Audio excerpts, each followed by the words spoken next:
Good evening, everyone. My name is Tony D, and I am a recovered alcoholic from New Jersey. Hello, hello, hello. And wow, thank you all. Thank you for inviting me. Olis, thank you, Linda, for that introduction. And thank you, everybody who's in service today. Wow, wow, wow. Obviously, I needed a meeting. Okay, even though we booked this a while ago, obviously, I needed a meeting tonight, and I'm so grateful to be here. My sobriety date is December 17th, 1993. And by the grace of God, it's been 30 years of sobriety, one day at a time. So for anybody new in this group, I qualify in the shortest way possible. It sounds like this. I could not take a drink. That's how I got my seat here. My home group is the Friday morning bagel group at 10 a.m. It's a concurrent meeting where we have an online presence as well as 50 people meet or 40 people meet in person. And we invite you to be there. And if we're allowed to put that in the chat or what have you, we'll certainly do that later. Wow, wow, wow. I'm in the wow mode, right? Because I'm just starting to accept life on life's terms at this season of my life. How's that? And it's giving me all kinds of new opportunities.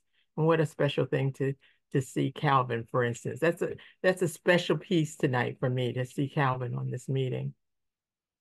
Um, hmm. Step 11. It was read so beautifully, and step 11 workshop, what it is saw through prayer and meditation to improve our conscious contact with God as we understood him. Oh my goodness, as we understood him. Mm.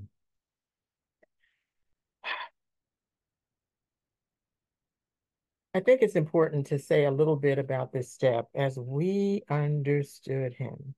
Mm. Praying only for knowledge of his will for us and the power to carry that out. Wow. Step 11 for me. We always start our meetings with a little bit of humor. So here we go. Let me see if I can come up with a quick one. We don't believe we're a glum lot in New Jersey. And let me see. I just want to scroll around a little bit. Come on, turn those cameras on. We're not staying in isolation. Thank you for all your beautiful faces. I see you. So I need some naughty heads. I need some thumbs up, all of that. So we can all stay engaged in this process, right? Thank you. Okay, here's a little one for you. Let's see. Let me think. Oh, how about this one? Um, you have those things called adult children. Anybody got those? Come on, just shake your head or what have you. And you know how they get a little snarky with us every once in a while when we ask them for things like, can you help me fix this on the cell phone? Can you do a computer? Can you work on the computer with me? You know those kinds of responses we get from them. Just do it this way. Just do it that way. What's wrong? Oh, I don't understand why you don't get it. Well, I got a response for you now. When you hear that, just look at them and say, I taught you how to use a spoon. Yeah, okay. All right, just cut it. So, not a glum lot. And going into my step 11, I love that it's in, oh, after we get through that 4 and 5 and what have you, we go straight into action, don't we? We go right into that action steps. And I always like to look at words. Words blow my mind in Alcoholics Anonymous and how appropriate to be in Founders Week, right? For this step for me. The beautiful writing that was done by the collective and with Bill with his divine inspirations. What beautiful writing. AA means for me to act adult. How's that? I start with that. That's my premise. Let's act adult. That doesn't mean I don't have some childlike qualities in me and that I can't have fun.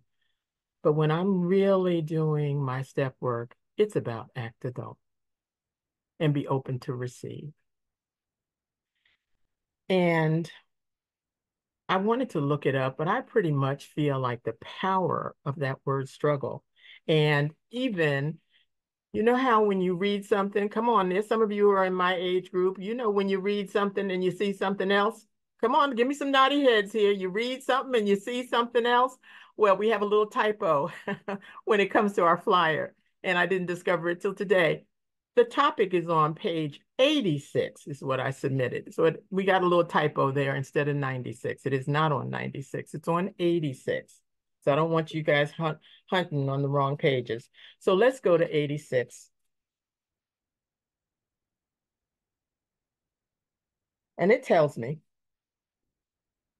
first of all, this chapter, the words are into action. Doesn't say into whining. It doesn't say into feelings. It says into action. Let's get busy. Let's get busy and do the work. And I'm always impressed with that, just the words and the titles of some of our beautiful big book. So when I come down to step 11, I feel very strongly like it prepares me to get involved in step 11, even when I'm on the bottom of 85, when it starts to tell me that if we carefully follow directions, we've begun to sense the flow of his spirit into us. Wow. To some extent, we've become God conscious. We've begun to develop this vital sixth sense, and we must go further, and that means more action. So I believe for me that that's a promise for me to continue to do the work. I break down the steps in all kinds of ways over the years. I've been very blessed to be here. And I call 10, 11, and 12 my grow up steps. They're not maintenance, they're grow up for me. Because if I continue to do them, they keep changing me and changing me and changing me. And so when I get down and begin my step 11 with my prayer and meditation, I have got to have already said, God, I receive you. I want you in my life. Please change me. Help me to be more useful. And guess what? You told me this is spiritual progress, not spiritual perfection. Thank goodness. Yes? So some days it works out really wonderful and some days it doesn't. But I keep striving for it. I keep striving for it.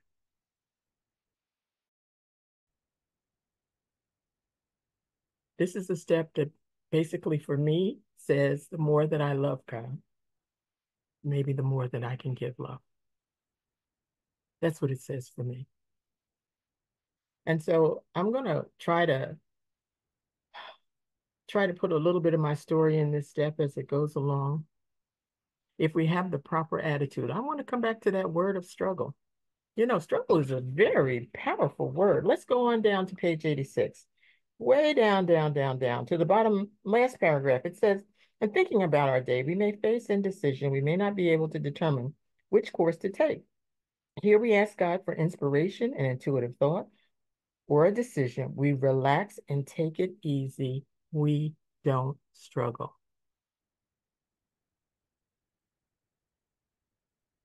How powerful is that sentence? We don't struggle. It's simple. It's got a giant period at the end of it. It's 3 words. And I know sometimes in my faith, we've got some short words in my big, big, big book, and it tells me about my God wept. How simple is that? All right. Bill is saying to us, and this book tells us, we don't struggle. And so I had to look around at all of our different literature and think, what does that mean to me? I just hear the word, we don't struggle. What does that mean? And for me, we don't struggle. The dictionary version is about, forcefulness and violent effort and all that sort of stuff in order for us to get rid of something or not to be constrained or what have you. Those are the dictionary versions of it. But Bill gives us some beautiful examples in our literature. And these I own. I own in my story. In the 12 and 12 on page 122, it tells us, it's actually in step 12, but it says, the heartbreaking struggle for money, romance, or self-importance. Whoa, that's a new definition of struggle for me. Because when I got here, that's where I was. I wanted to get to the top. I thought it was all on me. the heartbreaking struggle for money, romance, or self-importance. And then he tells us also in the 12 and 12, where the word struggle shows up, it's in tradition one. It's on page 130. Struggle for wealth, power, and prestige was tearing humanity apart as never before. There I get another definition of what struggle is. It's almost the same. Once again, wealth, power, and prestige was tearing humanity apart as never before. Wow. And then finally in the 12 and 12 on page 53, it says, always we try to struggle to the top of the heap or what? Hide underneath it. All those definitions of struggle, I can now identify with that got me here. Because that's what my life was like by the time I got to you, this beautiful fellowship. It was about always thinking about, am I doing the best? Am I at the top? Am I going to get to the top? Whatever the heck was the top, whatever that was. I didn't even know what the top was today. But back then, that was all that went through my mind, was how I could get better. And of course, I still had some of the humanity in me that wanted to help others, but I wanted to help others based on a particular motive. And all of that is described in our step 11. And so I'm going with the daytime because I'm talking about the meditation first. I'm going with the daytime stuff, which is simply this: on awakening. And as we read that paragraph about on awakening, let's think about those 24 hours ahead, etc. We need to ask God to direct our thinking, especially that it be divorced from self-pity, dishonest, or self-seeking motives. So on awakening, as I plan my day, am I only thinking of me? Am I thinking about what I can do for others so that they can do something back for me? What's my motives? What's driving me when I wake up in the morning? What's driving me? And so I'm very clear today to watch out for my motives. I wasn't even aware of my motives when I was in my cups. How's that? I wasn't even aware of motives. Who even talked about motives when I was having that wonderful whatever it was at the time? So I have to watch out for my motives. Um, And God did give me every characteristic I have came from God. My character came from God. My talents came from God. It's the excess use of things that get me in trouble. The excess use of things get me in trouble. You know, a long time ago in the old days, we used to say things, old days. My God, I can't believe I'm saying such stuff these days. All right. A long time ago, we used to say things like, oh, trouble, I hadn't been drinking. But every time, let's see, every time I drank, I didn't get in trouble, but every time I got in trouble, I had been drinking, right? Wow. How true is that? How true is that? There had always been some liquor on my breath when things got a little funky. Yes, when things were a little out of sorts. I was very fortunate. I didn't start really drinking, not through high school, not through college. And there was only the reasons were because God was protecting me through those times. I went to a school in Philadelphia and they didn't have drinking on campus. And it had state stores where you have state troopers standing at the door. So you don't play with fakey IDs and things like that. So for 4 years, I was protected. But boy, oh boy, when I got to corporate America, here it came. Why? Because I always wanted to fit in. I didn't want to be different. So when I got to corporate America, my motives were always to fit in. But those had been my motives all my childhood and through. But it was overpowering in corporate America for me because I was the first at everything. I was the first to go to college. I was the first to work with that Fortune 500 company. I was the first to make that kind of income. I was the first. And I had so many things that had happened in my life that were not wonderful because I was a good girl. And the good girl had done some things that weren't very godlike and weren't good girl like. And with those things underneath there, hidden, you know about secrets? Anybody here know about secrets? Yeah, I had a bunch of those. I had those secrets. And so that stayed on the inside of me all the while the outside of me was progressing. If you only knew, if you only knew. So my motives were that you wouldn't know, that you wouldn't find out, etc. So now I get to watch my motives every day. And then anytime it tells us to ask in our beautiful literature, anytime it says to ask, well, who the heck is it asking? We're asking our higher power. So anytime I see ask in the big book, for me, that means do a prayer. That means say a prayer. And so it tells us at the bottom to ask God for inspiration, an intuitive thought, or a decision. Inspiration, an intuitive thought, or a decision.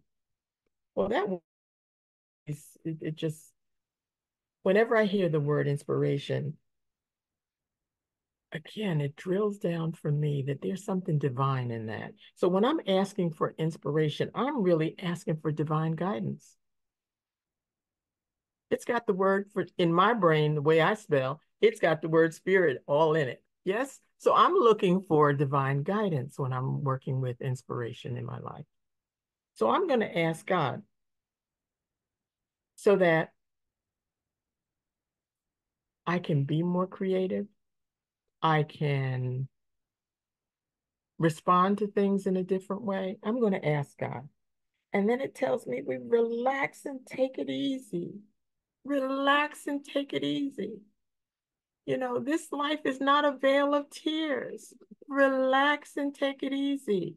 Oh, by the way, that doesn't mean that we might not have a few challenges along the way. It's just a response to life. And challenges is a word I can put in my life a little more when I think of the definition that tells me about disputing the truth or the validity of something. So I call them challenges because on any given day, I could have a challenge as to what's true. Because I've learned by being around you that everything I think is not true. How about that? Everything I think is not true. I've spent a lifetime believing that what I thought was the truth. And I'm so grateful that as I grow, I get to see it is not true. A simple example, I could see somebody walking down the street and based on what they have on or how they walk or what their gait is like, I could feel, quote, threatened. Yes, because in here I'm thinking I'm threatened. And that person can come by and say something so sweet to me or so kind to me or so gallant to me, like, hi, ma'am, good morning, ma'am, have a blessed day, and keep walking. Oh my goodness. Everything I thought was not true. And so I'm so grateful to have learned that sort of thing with you. Um, and if I keep relaxing and taking it easy, more gets revealed. The uptight Toni that came in here, the Toni that spent the first 10 years of her sobriety reading this book, this beautiful big book, as if it, on this, even the new one is falling apart, reading this beautiful big book as if it were a textbook. Wow, it's a different experience today. You read the spiritual experience and it talks about our transformation change, change, change. And I believe so strongly that if I'm still telling you the same story I told you 30 years ago, remember those were through drunk eyes. Something's wrong because that was my perception of what happened. And today I get to look at it a little differently. I get to look at it a little differently with a sober mind, which also acts alcoholically from time to time. Just let you know that. All right. But I get to catch myself and they become moments and hours instead of days and weeks like they used to. Um, and it tells me that we're not going to be inspired at all times. So we need to watch out for that. You know, God speaking to me, God speaking to me, my God is speaking to me. I need to check it with somebody. I need to check it out. I need to ask for some counsel. And what I do is speak to my, excuse me, my sponsor or one of you. I have this beautiful network of folks so that I don't feel that everything that's coming up that's so inspirational is coming directly from God. Some of it is the Tony Show. I call it the Tony Show because it's a rock and roll show going on up in here. Okay. And so I start to think a bit differently. And as time goes on, I sometimes can rely on it.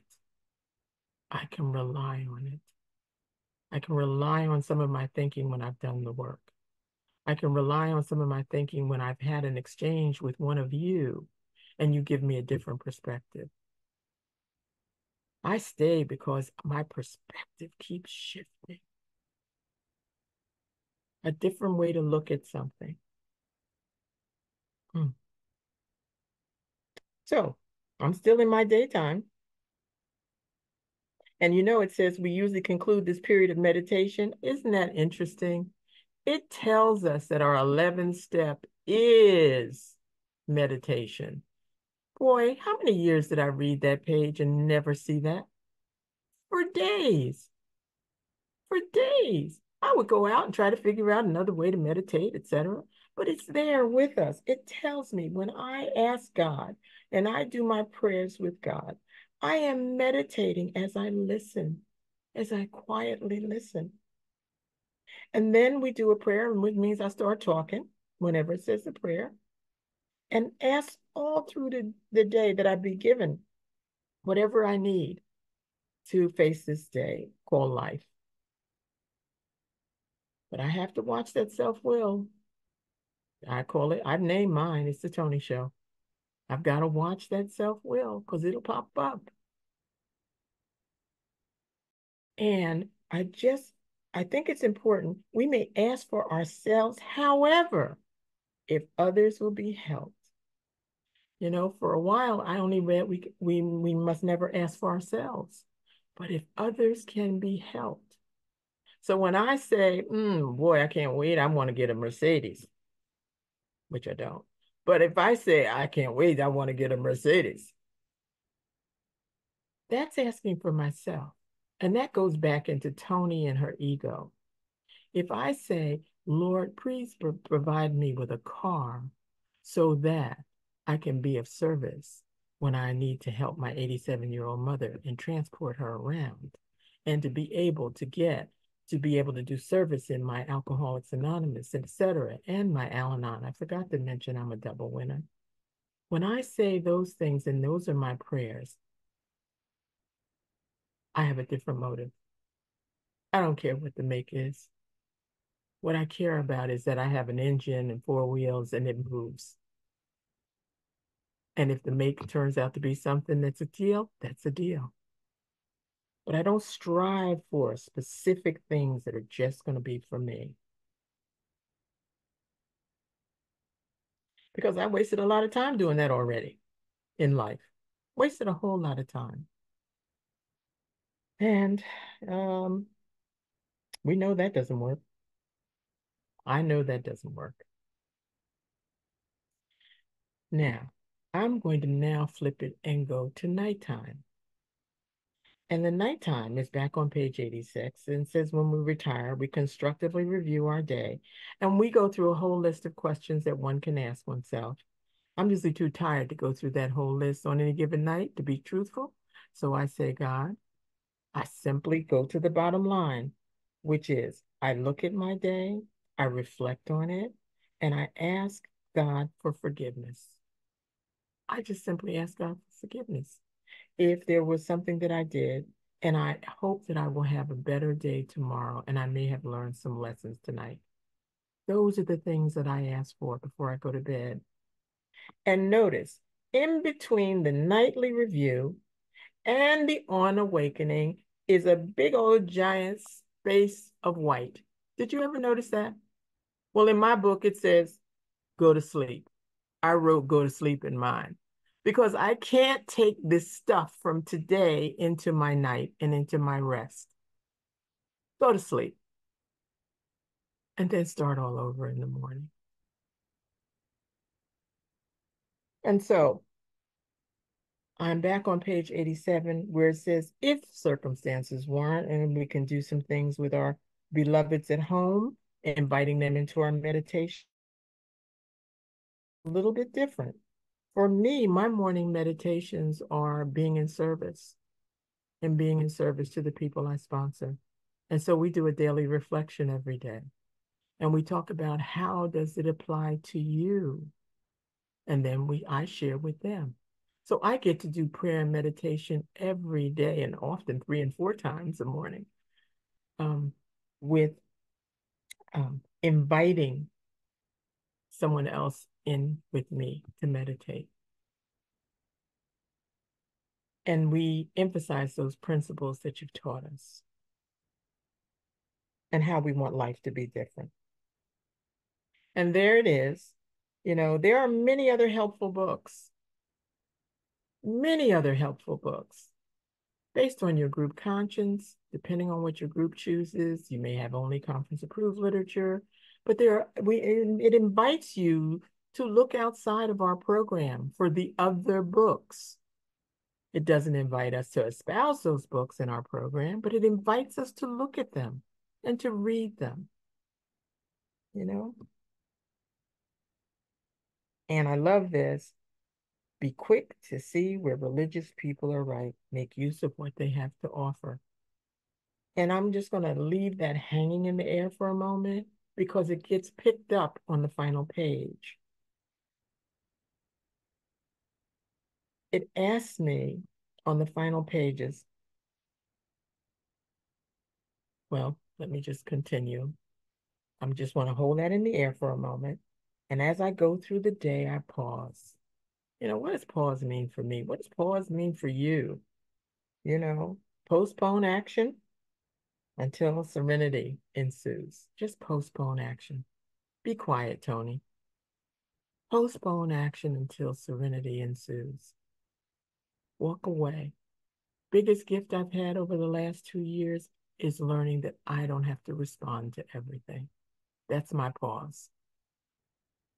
I don't have to respond to everything. And if something is upsetting me, I walk and go into a safe space of haven for me or make a phone call to one of you. Because I can't run the show. Because I don't need that excitement. I don't need the fear and the anger and the worry and the self-pity and the foolish decisions on a daily basis. They may come to me once in a while, but I don't need them on a daily basis.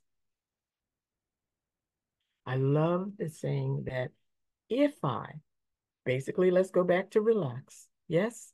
If I relax, I'll become much more efficient. I believe that I have 100 units of energy.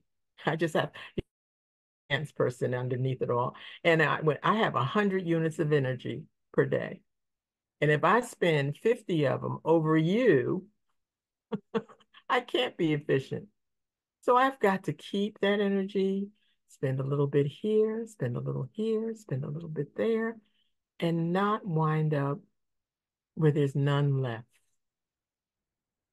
None left. So stop being inefficient, Tony, and I won't be so tired. For instance, this is spiritual nourishment for me tonight. To be with you is spiritual nourishment. When I sat down here Oh, I was tired. It was just life on life's terms. It was just the whole kind of day. But you have given me the energy back. And so I'm undisciplined. I don't know about you. Do I have any undisciplined folks out there? Come on, fess up. I'm undisciplined. So I need God to discipline me. I need God to discipline me. I may be organized sometimes. I'm certainly not disciplined. And that means following a particular a plan. And so I let God discipline me in the simple ways, which is action. And so here we go. To me, when we go back to page 87 and they tell me to be quick to see where religious people are right, make use of what they have to offer, well, here's their line: faith without works is dead. Faith without works is dead. And therefore, we start to step into step 12. So the key words for me when I think about my 11th step is, what are my motives? It tells me to ask God for inspiration. Thank you. I'm going to wrap up. What are my inspirations? What are the thoughts and decisions I make? What are my meditations? It gives me step by step how to do it. And how can I be more efficient? It has been my pleasure to be with you. My pleasure to be with you. And I leave you with um, watch out for the ant. Just watch out for the ant in your in your prayer meditation. What's an ant? Automatic negative talk. I gotta watch out for that ant. It's been my pleasure to be with you. God bless you. Alcoholic. Thank you to all of you who do service for this group. This is a meeting I need every week. And I especially paid attention this week for whatever reason. Sometimes I'll lay on the couch and whatever and just listen. But this one I had to sit and take notes on. And what so much struck me, Tony, thank you. What struck me most, though, is you said you're a double winner. So am I. And I struggle sometimes with the Al-Anon message versus the AA message, where the AA message throughout our big book, it says not to ask for anything for ourselves and how can we be more useful to others. Whereas the Al-Anon message, very oftentimes for me, at least what I hear, is I also have to take care of myself. I have to detach from behaviors, things of that nature. And there's more of a focus on me. How do you reconcile or deal with those conflicting messages sometimes? Because my brain likes to go haywire and not be able to decipher between the two. And I do try to sort it out with a sponsor, but I always like to hear someone else's perspective on that. Thank you, Irina. My my quick message to that is, I come to Alcoholics Anonymous in order for me to not ever pick up a mind-altering, mood-altering substance. I go to Al-Anon so I'll stop carrying the life of someone who has picked up a mind-altering, mood-off substance. Thank you, Tony. Thank you for the question and thank you for the clear answer.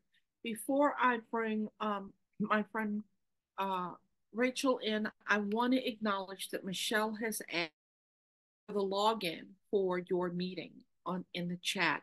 So anyone who can put that in so Tony doesn't have to, that would be fabulous. And now come on in, Rachel.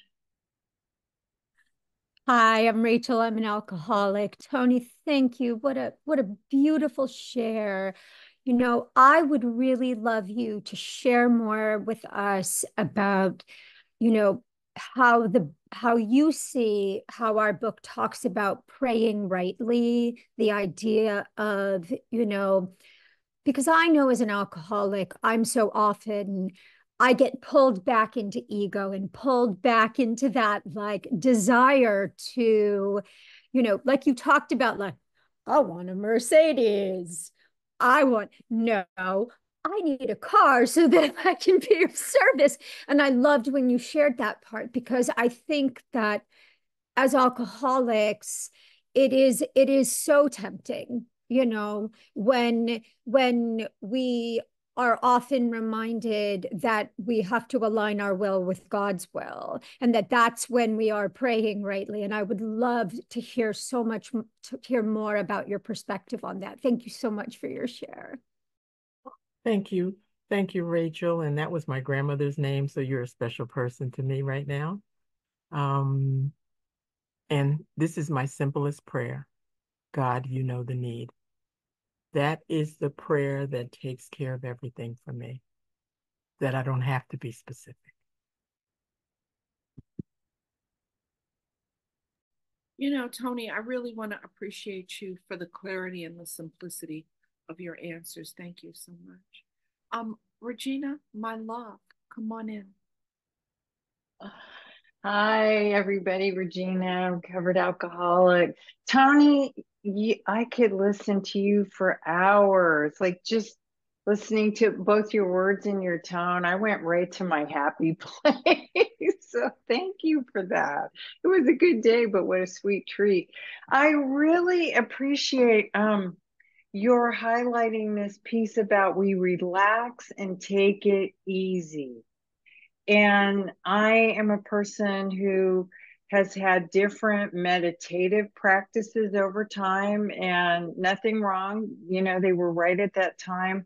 And I would love actually hearing a little bit more about yours physically, if you will. I recently heard someone, a monastic, talk about how for her, she doesn't meditate with her mind coming into it. She's using her body to come into the meditative space. And I really love, you know, if you could shed a little light on what your practice is or has been, that would be lovely. And thank you. Thank you so much again. Thank My you. meditative practice is to be quiet, to be still, because my life is all about movement, movement, movement, most of the time. And so when I'm still, literally still, and sometimes I am still in an activity. How's that? I'm engaged in an activity that brings me joy. For instance, cooking is something that I do. And so when I'm in the kitchen, I know no one else is coming in for 2 to 3 hours. And I can talk to my God. I can do whatever. I can put on music that I like, etc. So I say being still is one way, and then the other is doing the thing that brings me joy. Thank you. Thank you. Thank Marilyn, you. you're up. Good evening, family. My name is Marilyn. I am alcoholic. And Tony, thank you so much. I've heard you a few times before, and I just love your share. You touched a few things tonight. I got a lot of notes, but I'm gonna just try to see if you elaborate a little bit on one of these items. And you talked about relaxing and taking it easy, and in that, more will be revealed. But then you cross-connected it with the 12 and 12 when you talked about the heartbreaking struggle, right? Of it says here money, romance, and self-importance. And I added, you know, children and grandchildren and getting everything done, my dailiness, and you know, all of those things that come, you know, how do you reconcile those two? Even though I understand you say more will be revealed and it's in the divine inspiration from my higher power, but I'd just like to hear you talk a little bit more on that, if you don't mind. And I Thank thank you, Marilyn. Marilyn, the heartbreaking struggle. Ooh, I've had some heartbreaking struggles. I've had, you know, those things called adult children, okay? You know, the ones that don't answer the text until they need something, okay? I've had those heartbreaking struggles in my life. And what I've decided is tick, tick, tick. This is my life. I Mm, did my job. mm, I've done my job for a lot of things, except for my 87-year-old mother who is struggling with dementia. I've done my job. So now it is about what are those things that cause me not to have heartbreaking struggle. Thank you.